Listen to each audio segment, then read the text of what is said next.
पिछले साल प्रयागराज में महाकुंभ का आयोजन जब हो रहा था, उस समय मुझे मौका मिला एक पूज्य महाराज जी के पास बैठने का। मेरे मन में तमाम सवाल थे। उन सवालों के पिटारे में से मुझे एक सवाल जो हर एक दिन खुद से मैं पूछता था, मेरे मन में वो कौतूहल की तरह वो सवाल था कि कलयुग की शुरुआत हो चुकी है तो हमें ये कैसे पता चले। हमने ये सवाल महाराज जी से पूछा और उन्होंने बहुत सटीक उत्तर दिया। उन्होंने कहा कि आपके आसपास हर एक दिन तो बुरा और उससे भी बुरा होता है, कुछ ना कुछ। बुराई की पराकाष्ठा, बुरे कामों की पराकाष्ठा और उनकी परिभाषा हर एक दिन बदलती है। उन्होंने कहा कि जिस दिन आप ये सोच लें कि आपने आज जो देखा वो शायद आपके जीवन का सबसे भयानक दृश्य होगा, उसके अगले पल, उसके अगले क्षण एक नई कहानी, एक नया इंसिडेंट, एक नई बुराई आपके सामने इस तरीके से आएगी, ऐसे पेश करेगी खुद को, जो आपके रूह को अंदर तक झकझोर के रख दे। और यही कहते हैं ना सिम्टम, यही लक्षण है कलयुग के।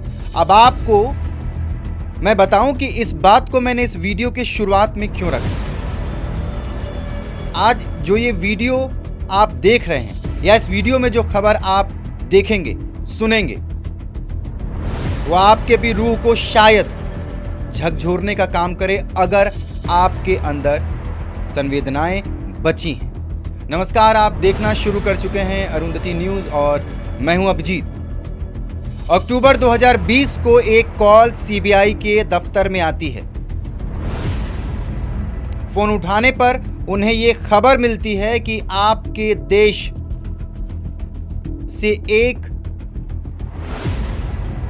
पति पत्नी, जिनका नाम राम भवन और दुर्गावती है,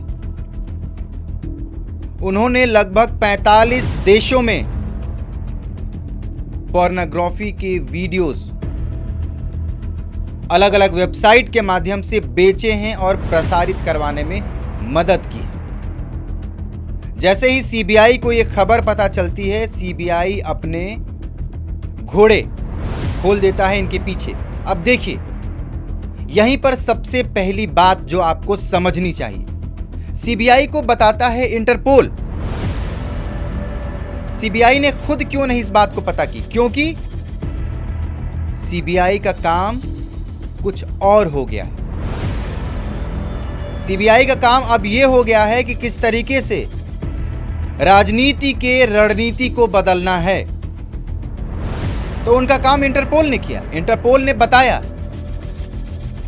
कि इस नाम के इस व्यक्तियों ने, जो कि पति और पत्नी हैं, इन्होंने लगभग 45 देशों में 3 वर्ष से लेके 18 वर्ष के अलग अलग बच्चों के लगभग 300 से 400, ये बहुत कम संख्या में बता रहा हूं, से अधिक पोर्न वीडियोस भेजे हैं पैसे कमाने के लिए। अब सोचिए आप, आज के समय में पैसे कमाने और पैसे को हासिल करने के लिए सोच कितनी घिनौनी और गिरी हो सकती है, जिसकी कल्पना नहीं की जा सकती। आज की ये खबर आने वाले 1-2 दिनों तक बड़ी खबर हो सकती है। उसके बाद ऐसी तमाम खबरों का पिटारा खुलता रहेगा, क्योंकि मैंने कहा आपसे ना कि कलयुग की शुरुआत महाराज जी ने जो बताया वो यही है। अब आप आश्चर्य करिए कि 3 वर्ष के बच्चों के साथ, उनके साथ यौन उत्पीड़न, मानसिक उत्पीड़न किस तरीके से, और दशकों तक, 1-2 साल कुछ महीनों की बात नहीं है, दशकों तक ये कुकृत्य किया गया। आमतौर पर ऐसा कहा जाता है कि महिलाएं इमोशनल होती हैं, भावुक होती हैं। आप सोचिए उस औरत की ममता कहां मर गई कि उसने 3 साल से लेके 18 साल के बच्चों के यौन उत्पीड़न में अपने पति की मदद की। अपने घर और किराए के घरों को लेकर, जब उनका घर इस काम के लिए कम पड़ गया तो उन्होंने किराए के घरों में ये व्यवसाय शुरू कर दिया। आश्चर्य होगा आपको जब 3 वर्ष आपने सुना होगा, लेकिन ये यही समाज है जहां पे 6 महीने के बच्चियों के साथ बलात्कार जैसी घटनाएं आम हो गई हैं। अखबार लेके आप जब सुबह चाय पीने बैठे तो एक कोने में लिखा होगा फलां शहर के, फलां प्रदेश के इस स्थान पर ऐसी घटना हुई, और हम उस पे 1 सेकंड समय देने के बाद अखबार के पन्ने पलट देते हैं, क्योंकि हमारे और आपके पास इतना ही समय है। धीरे धीरे सामाजिक जो इमोशंस कह लें, संवेदनाएं कह लें, वो धीरे धीरे बहुत कम हो गई हैं, सिकुड़ गई हैं। लोगों की सोच और भावनाएं खत्म हो गई हैं, और कहीं ना कहीं उसका कारण यही पैसा है, जिस पैसे के लिए इस कपल ने लगभग 40 से अधिक बच्चों के पॉर्न वीडियोस को बनाने की हिमाकत की। अब इसमें आगे क्या होता है? इन्होंने पायरेटेड फर्जी वेबसाइट के माध्यम से इन वीडियोस को अलग अलग देशों में भेजा, जिनकी संख्या 45 हो सकती है। आप सोचिए, लगभग 40 से 45 अलग अलग देशों में इन्होंने इन वीडियोस को भेजा। अभी सरकारें, पिछली सरकार, मौजूदा सरकार, पॉर्न कंटेंट, पोर्नोग्राफी और इससे संबंधित वीडियोस को रोकने, पॉर्न साइट्स को रोकने के लिए तमाम दावे पेश करती है। सरकारें अपना दंभ भरती हैं, लेकिन सच्चाई क्या ये है? ये 2020 की बात है। अक्टूबर 2020 में इंटरपोल ने ये घटना और ये इंसिडेंट सीबीआई के संज्ञान में लाई। लेकिन सच ये है कि आज भी शायद धड़ल्ले से कहीं ना कहीं इस पे रोक हुई है, लेकिन पूरी तरीके से नहीं। अभी कुछ दिन पहले एप्स्टीन फाइल का केस आप सभी के सामने खुली किताब की तरह आया था। ये मामला आप में से कितने लोग को अब एप्स्टीन फाइल रील्स में, वीडियोस में दिखती होंगी? शायद नहीं, क्योंकि आज के इस टाइम में खबर का समय, एक खबर की उम्र मात्र 10 दिन ही रहती है। ऐसा कहा जाता था कि उस एप्स्टीन फाइल्स के केसेस, उसमें जो खुलासे हुए, उसमें इंसानी मांस के भक्षण तक की बात आई थी, बारबेक्यू।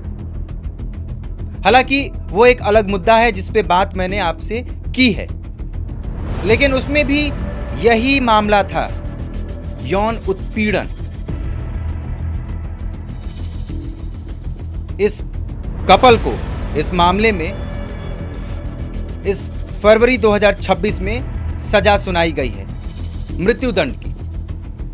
लेकिन क्या आपको लगता है कि उन्हें मृत्युदंड इतनी आसानी से मिल जाएगा? वो निचली अदालतों से ऊपर की तरफ जाएंगे, हाई कोर्ट, सुप्रीम कोर्ट, समय, महीने, साल, फाइलें एक वकील से दूसरे वकील, एक काउंटर से दूसरे काउंटर चलेंगी। अधिक से अधिक उनको जेल में रहना होगा। आपको मैं याद दिलाना चाहूंगा कि भले ही इस्लामिक कट्टरपंथी देश, जिनके अंदर तमाम कमियां होंगी, लेकिन कुछ मामलों में और खास करके ऐसे कृत्यों में उनका जो स्टैंड होता है वो पूरे विश्व के लिए एक एग्जाम्पल सेट करने के लिए होना चाहिए। क्यों नहीं इन दोनों को बीच सड़क पर गोली मार देनी चाहिए। लेकिन हमारा कॉन्स्टिट्यूशन, संविधान ऐसे ही लोगों के लिए बना है। इसका फायदा कौन उठा रहा है? संविधान का, कॉन्स्टिट्यूशन का फायदा आम व्यक्ति जितना नहीं उठा सकता है, उसका फायदा गलत तरीके से ऐसे लोग ही उठाते हैं। उनको अधिकार है अपनी बात रखने का, वो कोर्ट में अपनी बात रखेंगे। आपको ये खबर इतनी जल्दी सुनने को नहीं मिलेगी कि इन्हें फांसी पर लटका दिया गया। अभी सालों साल बीतेंगे और आपके सामने तमाम ऐसे केसेस हैं जिसमें सालों साल लगे। क्या दिल्ली का निर्भया कांड इतनी आसानी से खत्म हो गया? आप याद करिए, दोषियों को सजा कब हुई थी? इस खबर से आपको आगाह करना, इस खबर से आपको ये बताना कि हमारे इस समाज में इस तरह के लोग न जाने किस घर में किराएदार की तरह बैठे हों और ऐसे काम कर रहे हैं। न जाने हमारे और आपके घर से बच्चे निकलने के बाद ऐसे लोगों के जाल में न चाहते हुए भी ट्रैप हो जाएं, जाल में फंस जाएं। और आपको पता है इन बच्चों को लालच कैसे दिया जाता था? चॉकलेट, थोड़े बड़े बच्चे तो उनको स्मार्टफोन और इलेक्ट्रॉनिक गैजेट के लालच देकर। खबरों में बने रहने के लिए देखते रहिए अरुंधति न्यूज़। आप सभी का बहुत बहुत धन्यवाद।